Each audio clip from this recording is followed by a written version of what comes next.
Hey, thanks for joining me as we continue our look at the X-cutioner song. This time it's X-Men issue 14, and the action and adventure and mystery is ramping up. I've said it before on the previous two books that I really enjoyed this crossover when it happened. My memories of it were very fond, and I enjoyed it, and I thought it was really good. And so I'm trying to reevaluate my kind of opinion on it, being an older guy and having read a lot more books and not being a teenager anymore, being like an almost old man now. Like, what do I think about it? My problem is that I have an extremely hard time separating nostalgia from fact, honestly. Like, I know that there's things that I love unabashedly, and I don't care what anyone says, even if I know they're technically bad. For example, I always use this as an example, the movie Howard the Duck from the 80s. I absolutely love that movie with every fiber of my being, and I think it's a legitimately good movie. But it's widely considered to be one of the worst movies ever made in the history of ever, which is complete bullshit. My brother and I, John, we actually did a full-length commentary on it. It's on the channel. You can look it up if you're interested. I'm sure you're not. But, you know, there's something that I ran into when I was a kid, and I loved it, and just had such a good time. Sometimes it's hard for me to separate, like, the reality of maybe it wasn't so good. I mean, sometimes it's obvious. Sometimes things come across as really bad. But sometimes it's like, I still like it, and I can't really discern if it's really not any good or not, because I just love it. And that's kind of the case with this series so far. You know, I can look at the art and some of these things objectively and kind of like, this isn't as good as it could be. It's not as good as some other things, but, you know, I loved it. And so far, my reread of it is holding up together. My opinion of it has not really changed. And again, a lot of it was kind of the hype built up of the Jim Lee X-Men, the Rob Liefeld X-Force, the Whilce Portacio Uncanny X-Men, all those books and the big launches that they did, the hype surrounding this era of comics and specifically X-Men. It was such a big deal. There was nothing cooler in comics than the X-Men at this time. So it was kind of a big deal to me. And like I've said before in some of the other videos, the first two, these books, it kind of is, in my mind, the last big major crossover story event of these characters in this era that mattered anything to me. After this, it kind of was big-time diminishing returns until I just stopped collecting X-Men, except in sporadic moments when a creative team was kind of interesting to me. But, yeah, I'm on board with all of these. So it started out, for a brief recap, Professor X was shot by Cable, so it seems. It's not really a big mystery because we, the readers, know that it's Strife. Strife has been introduced as the main villain in the X-Force comics set up by Rob Liefeld. And we know that they look exactly like each other. How, why, like, I know now, but at the time, we didn't know what the story was, what the background of it was. But, so, we know when we see it in book one that when Cable shot Professor X, we know it's not Cable. So some people have said, well, that ruins the mystery. And I'm like, well, no, I don't think it does personally. If the concept of Strife looking exactly like Cable hadn't already been introduced, I don't see how you can tell the story any other way. The mystery, or the fun, is not the mystery of was it Cable or not. The fun of the story is how was the entire rest of the X-Men universe going to react to what they think is Cable trying to kill Professor X, because they've never really trusted him. He's new, he's harsh, he's taken on the New Mutant kids, turned them into a military-type team, and they don't really like his methods or his approaches to anything. They're kind of hoping the New Mutant kids would figure it out on their own, but they have not. And now that this has happened, like, you try and kill Professor X, and you're going to have every X-Men, every mutant on the planet after your ass. And so that's what was interesting to me is, again, what are the X-Men teams going, how are they going to react to it? So he gets attacked, Professor X gets shot, we all think it's Cable. And then part two, X-Factor, we get the X-Factor team there. They end up running into the X-Force team, some of them at least, and because the X-Force team was investigating the site of the shooting, and then a couple members of X-Factor were there. Well, I guess all of them were. and ended up in a brief fight with X-Force, getting away just barely in their little stolen shield flying hovercraft thing. It's damaged, it's smoking, and Havoc says, well, we can follow it really easy, so let's just follow them to where they're going. Meanwhile, Professor X is in the hospital, and they found out in this book that it's some kind of techno-organic virus that's devouring his body. And there's like no fixing that. So it's interesting that Cable Dish didn't use a fucking 50 caliber shell. Well, it's not Cable, it's Strife, but like a real bullet and just blow Professor X's head off. Like, again, you can't do that to the character. You're not going to kill Professor X and not going to have his head exploded. So they have him shoot him with some kind of like laser gun that infects him with this techno-organic virus, because it's comic books and it's got to be weird and goofy, and have him slowly dying and like a ticking clock element for the characters to have to work towards to save him. So back on part 3, back with X-Men, we had the Jim Lee run up until issue, was it 11, and 12 and 13 was Art T-Bear. I reviewed those. They weren't great. He's kind of okay. Like, he's a great artist now. He's a fantastic inker. But back in the day, they were just trying to get somebody that looked exactly like Jim Lee's artwork, and it was not good. No disrespect meant to Art T-Bear. But starting with issue 14, I don't know. I keep thinking about this. Like, we're only 3 issues removed from Jim Lee drawing X-Men, you know, so it's still very fresh in our mind. But flipping it open, an exciting welcome aboard to, to Andy Kubert as penciler. So Andy Kubert had a pretty good long run on the book. I mean, I honestly can't remember. I can't tell you off the top of my head how many issues. But he was like the defining artist on it for quite a while. And I had seen his artwork before. I think I've seen it first on like the Batman Predator crossover, which I reviewed, and it was fun. There was this book called Reign of Terra, which is like the New Mutants going back into medieval times. I've got it somewhere. I can't find it. I didn't really enjoy that one. But Andy Kubert's work is something that is sometimes really awesome and sometimes is just like, I can't look at this shit anymore. There was a time a couple years down the road from, you know, the time this book was published, where I was reading some X-Men book and Andy Kubert drew it. And I remember saying to myself, I am done looking at his artwork. It's so fucking weird. It just irritated me. There's very, very few artists that have had that effect on me. David Finch on X-Men, which sounds weird because he's so goddamn good, especially now these days in the last decade or two, whatever.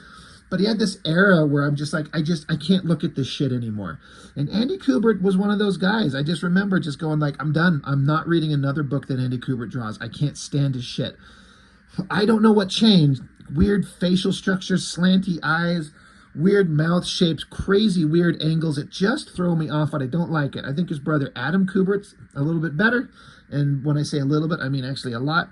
They're both incredibly competent. I mean, when you're the sons of Joe Kubert, of course you're going to know what you're doing. And I don't mind his work in the early X-Men books. Like, there's some weird kind of stuff that he does anatomically, but when you look at it, I think all his shot choices are solid, his backgrounds, his details, it's all there. So we'll kind of, when we're talking about the story, I'll also kind of comment on his artwork, how I think it works in places where it doesn't. But basically, Professor X, back at the X Mansion, they're looking him over, trying to figure out how to solve this techno-organic virus problem, because if they don't figure it out soon, they're going to die.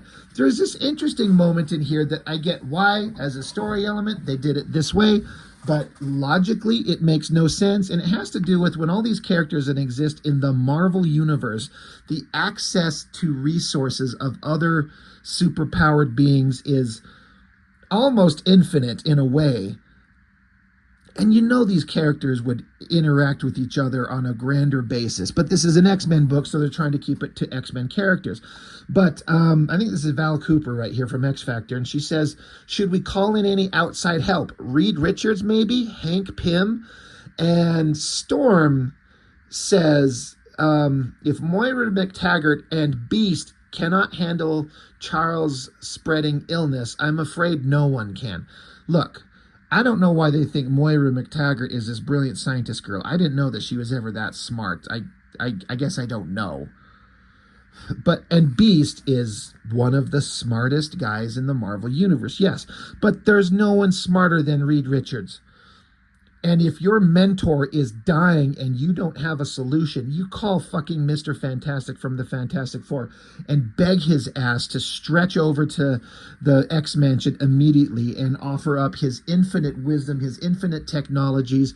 Hell, they could even start going around and like asking, like, I'll go ask Dr. Doom. Maybe he will, maybe he'll help us for some reason. Like when you have no other options except he's going to die, you ask anybody, anywhere, anytime. And that type of stuff is more interesting to me on a personal level when the X-Men would interact with the Avengers or the Fantastic Four, because they all live in the same planet. Hell, they live in the same city.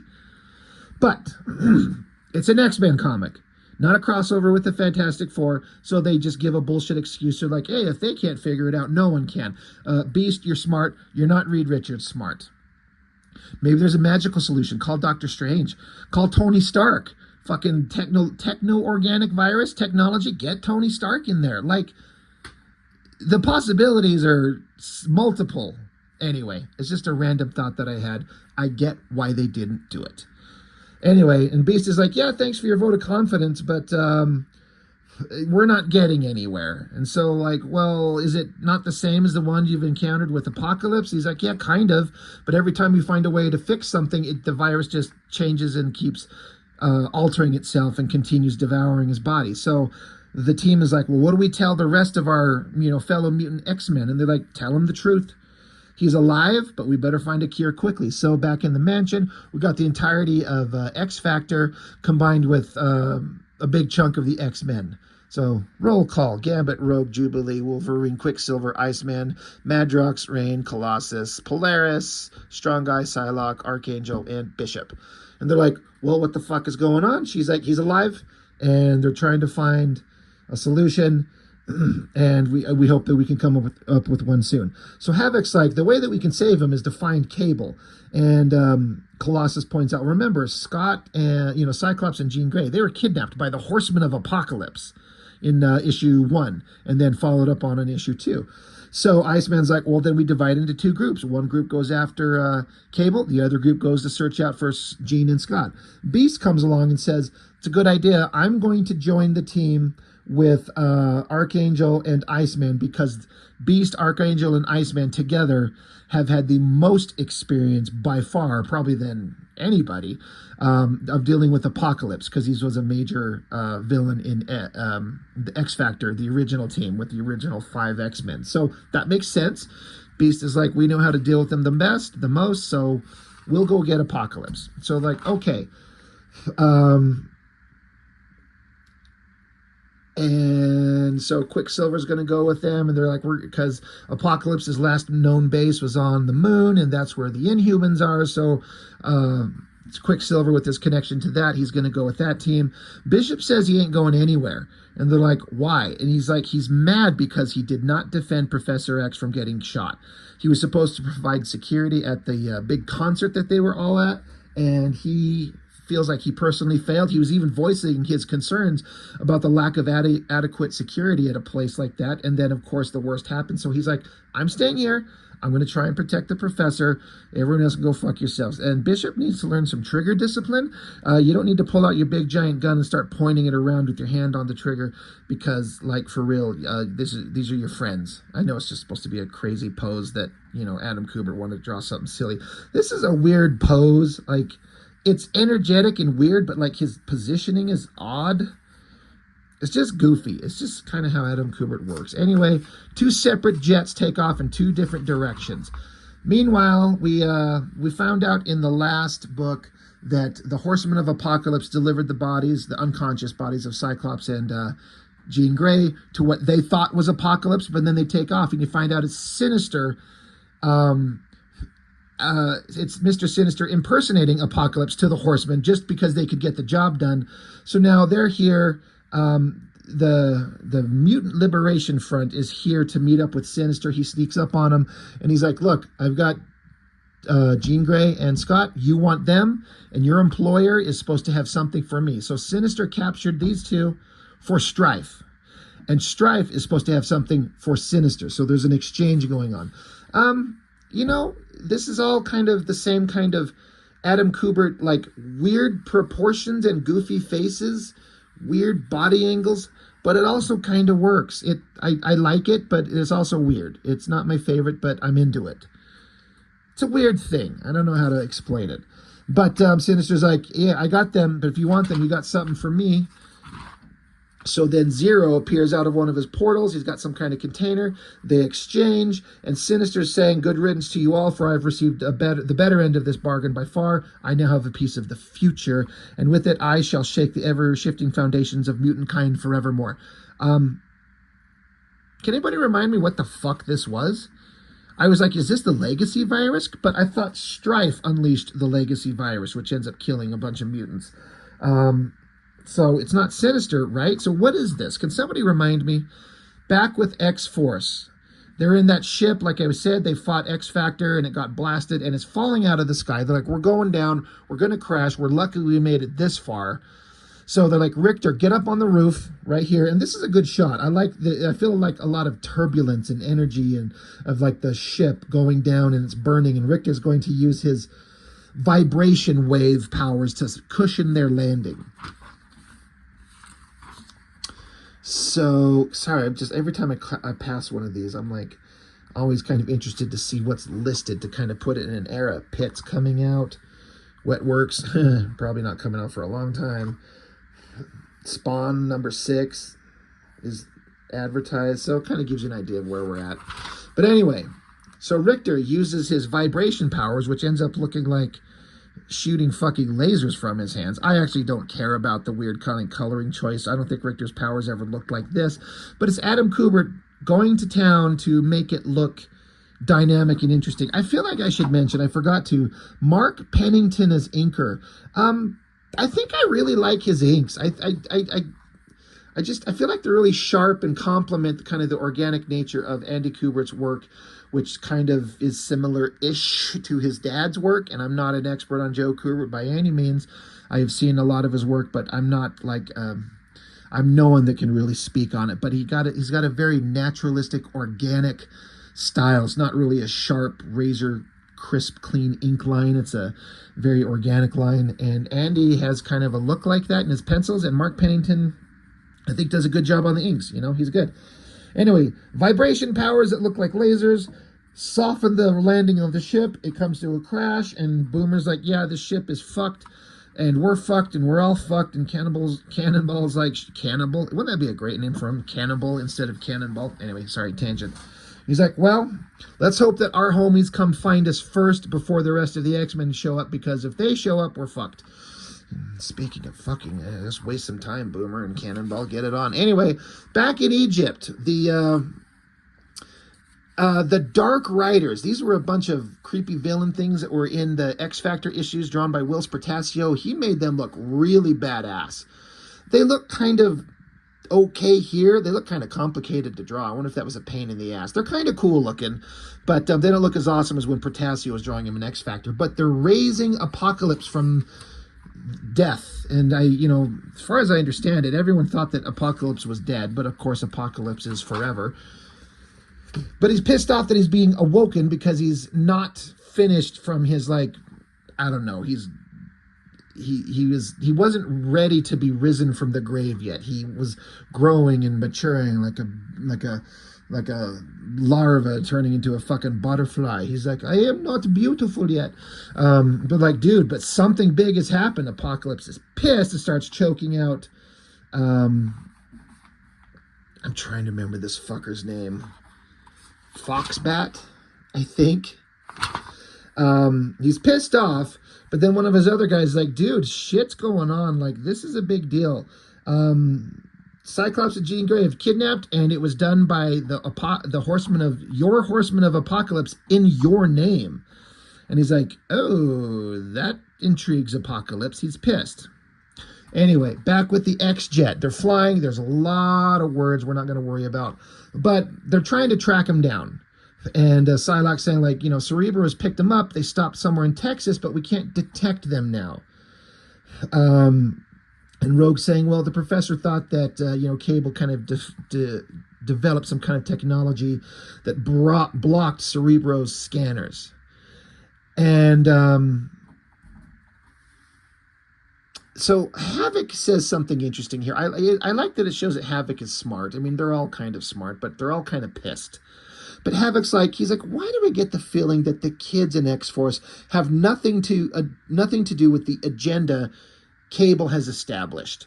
He's like, maybe these kids don't have anything to do with this. Maybe this is something Cable's doing on his own. We don't know anything about Cable, but we kind of know at least a couple of these New Mutant kids, and this doesn't make sense. I like that he's like, maybe something's not right.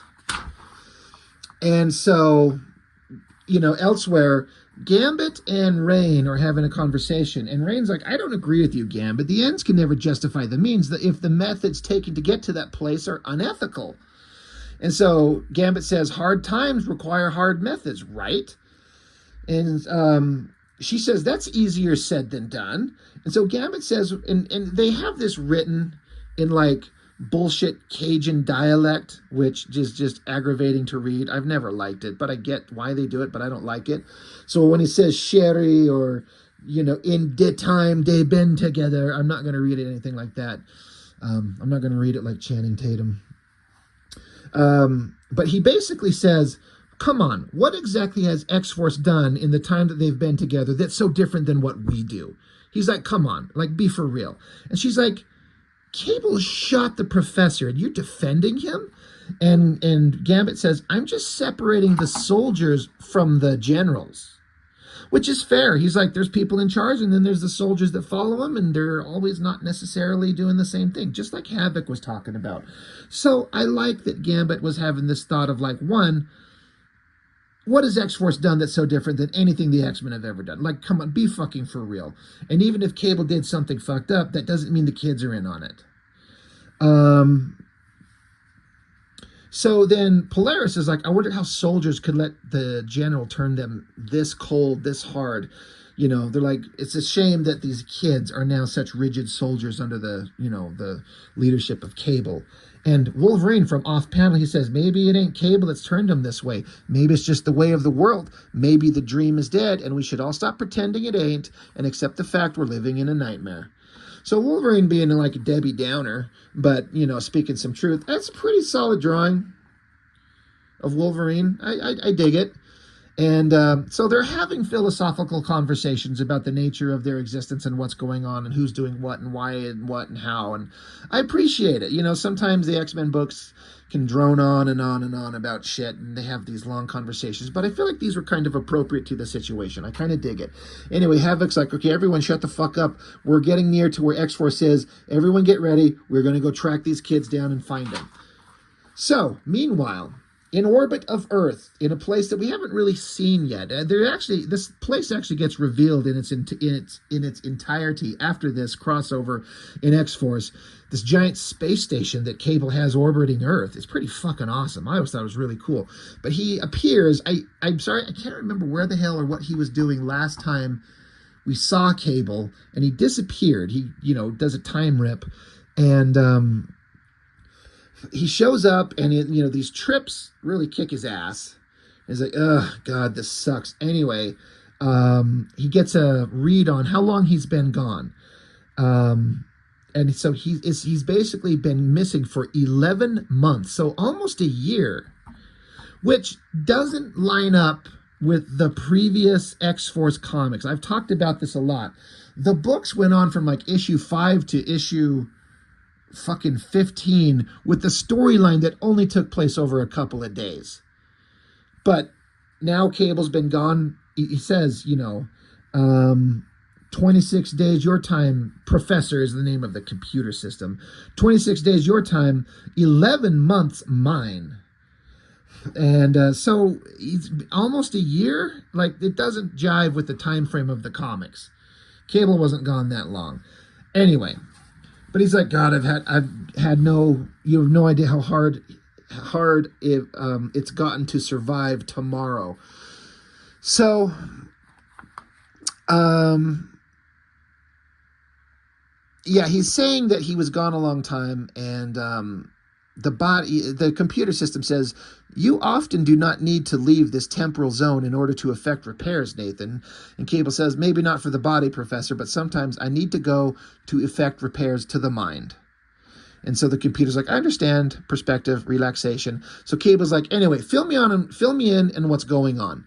And he basically gets the heads up that one, Jean Grey and Scott Summers kidnapped, Professor X was shot and is almost dead. And he's just like, this never happened, because he's from the future. Cable is, and he knows the timeline of things that should happen. He's like, this never happened. Who did this? And it says, well, as weird and as hard as it is to explain, it looks like you did. And he's got a big look of shock in his eye. He's like, what the fuck? I'm sure he knows that that's Strife, but the fact that Strife is out there shooting up Professor X and making it look like it's Cable, the severity of the situation is, growing on. He understands how bad shit is. I actually really dig this picture of Cable. It looks like the Rob Liefeld design with all that bullshit nonsense on him, but really fucking awesome. I don't feel like Andy Kubert always nails the best version of Cable, but I dig that drawing. I think it looks really good. I love the perspective, the way that he's holding the gun and it's coming towards you, and all the gear, the look on his face, like that's classic Cable. The receding hairline, like it's there. I dig it. And I like the drama building of Cable going, what the fuck? Anyway, back at the X mansion, Bishop is like patrolling the grounds with his guns out, pointing him at everything. Jubilee shows up with some, I don't know, coffee and a muffin, trying to tell him you can calm down, you can relax. The defenses are up in the mansion. No one's going to get in there, and he ain't having it. He ain't going to relax. She's like, all right, well, fine, be a tight ass. That's fine.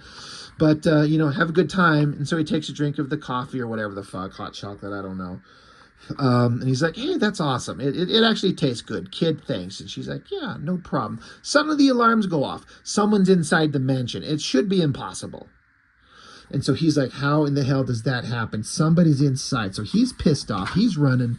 He literally blows holes through walls instead of taking doors. And he runs into seeing Sinister is there. Showing up, he says he's there to kill Professor X. And would you all care to die with him? So Sinister is just being a piece of shit because he is Mr. Sinister. Back with the X-Men, the Blackbird's landing, they found the wrecked leftovers of the shield vessel that the X-Force team had stolen and has crashed. And so they're spreading out like, all right, everybody, they're around here somewhere. And, they've got some kind of device to seek them out. And Wolverine's like, don't worry, I'll pick up their scent. And, Rogue is saying the scanner is picking up everyone, but we're getting funny readouts. Like, I can't find them. Like, I can't locate the kids, the X-Force team. They're here, but where are they? And Wolverine's like, I could smell them, but something's not right. And Wolverine, Psylocke's like, well, what's wrong? And he's like, I don't know. It's just their sense. It's like they're muted, like they're ready for us. Psylocke's like, you saying these children plan to ambush us? Wolverine says, stop thinking of them as kids. We're up against soldiers, and I like that. I like how Wolverine's very practical. He's like, fucking get your head out of your ass. They're not kids anymore. They've been trained by Cable. They're a serious threat. So I always wondered what the hell's going on with this shot. Like, why is Havoc suddenly just shooting off to the side? But he says he's charging up his powers. Now, I don't know that that's ever been a thing that Havoc needed to do. Like, let me, ramp up my powers. It looks cool. But anyway, they're like, something's just strange. They're here, but they're not. We don't know what the boom, blasted, knocks Psylocke on her ass. And they're like, shit, the kids are here. Son of a bitch. And there they are standing there. There's the team. And they're like, and they say, Cannonball says, we don't want to fight, folks, but as you can see, if that's the choice you want to make, X-Force is more than ready to give you one. Now, because this is dramatic bullshit comic books, they're saying we don't want to fight, and they just fucking shot Psylocke. Now, again, it didn't hurt her. She's fine. Who shot the laser blast? Who can shoot a laser blast? Like, who shot? Boomer throws things. Cannonball can't shoot. Richter can't shoot. Shatterstar kind of can. I don't know that Sunspot, he can't shoot lasers. He turns into this energy thing and he just is strong, right? So, who cares? But they shot Psylocke. That's not a great way to be like, hey, we don't want to fight, and you immediately start fighting. But as a dramatic moment, this is Rob Liefeld's team that he set up from the end issues of New Mutants and set up an X-Force at the beginning. The badass team of X-Force minus their leader, and here they are ready to fight the X-Men.